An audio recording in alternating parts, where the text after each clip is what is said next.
What's going on, everybody? This is Elder Jacody Owens coming to you August 12th for a quick word on Wednesday. The scripture we're going to be coming from today is 1 Kings 17. And we're going to start down at verse 8. Alright? Remember, this is not a full Bible study. This is just a quick nugget to get you thinking, motivated, get you into your scriptures, maybe to have a Bible study of your own, will get you thinking and asking them the right questions. Alright? And the word of the Lord came unto him, saying, Arise, get thee to Zarephath, which belongeth to Zidon, and dwell there.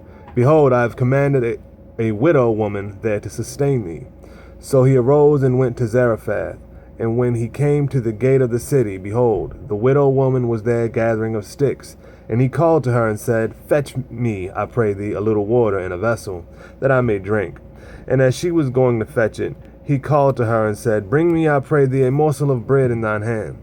And she said, As the Lord thy God liveth, I have not a cake, but a handful of meal in a barrel, and a little oil in a cruse. And behold, I am gathering 2 sticks, that I may go and dress it for me and my son, that we may eat it and die. And Elijah said unto her, Fear not, go and do as thou hast said, but make me there a little cake first, and bring it unto me. And after make for thee and for thy son.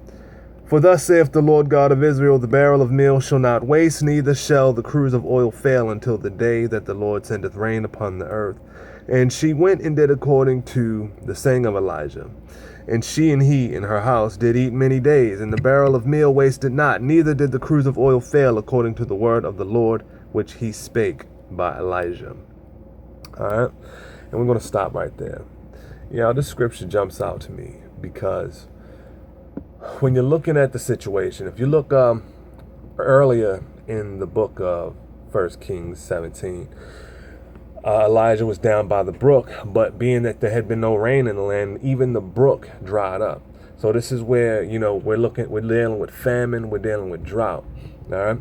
And so the Lord commanded Elijah to go to this woman's house because he commanded the woman to sustain Elijah. Now, I can imagine some of the thoughts that was going through the woman's head. Here is God asking her to sustain this man of God, right? But at the same time, she cannot even feed her and her son.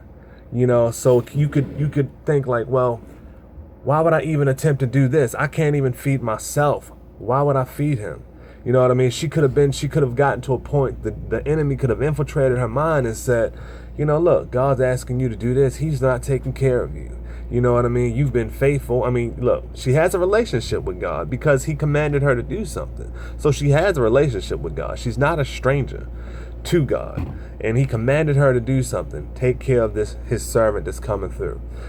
But through the whole struggle, it's interesting because through her struggle, through the famine, through the drought, she was able to maintain a relationship with God where he could speak to her. She didn't get to a point where she could no longer hear God because of her circumstance, because of her situation. She was down to sometimes God will take us down to the bare minimum, right before it feels like we're about to break. And then he will relieve us. He'll provide a way for escape. And the way for this woman's escape was obedience, her faith in God beyond what she saw, what the situation around her dictated.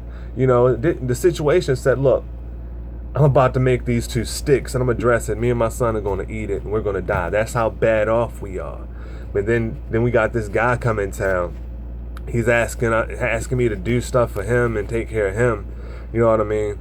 But I can't take care of my own son. I can't take care of myself. Being a parent, that's rough. Being a parent that loves your child, that's a rough situation because you don't want to see your child go without. I hear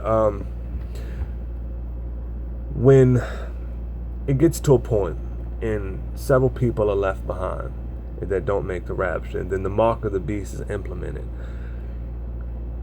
I guarantee that the temptation to receive the mark of the beast, to feed a loved one, a child, may not be a young child because the young children with the innocence are going to be taken, but an older child, maybe 14, 15, maybe 10, 11, that will be left behind. Like, well, I gotta take care of my family. God would want me to take care of my family. You know what I mean? So I received the mark of the beast, and therefore condemning myself. You know what I mean? We have to maintain our faith in God, and no matter what situation we find ourselves in. You know, Job went through. You know, God broke Job completely down to no fault of his own. To no fault of Job, God broke him completely down. He allowed Satan to buffet him and to try him. And yet Job stood strong. Job got a little down on himself. Job was like, oh, curses the day I was born, this, that, and the other. And God understood that. But after a while, he's like, enough is enough. He dealt with Job, and Job received much more than he had before. You know what I mean? But this woman's saving grace in this time of famine and drought was her faith in God. You know, she took care of the man of God, and she was obedient to God, and she trusted in him. And what the man of God prophesied came to pass. The meal didn't fail. The oil didn't fail. You know, the brook dried up, so the water was scarce.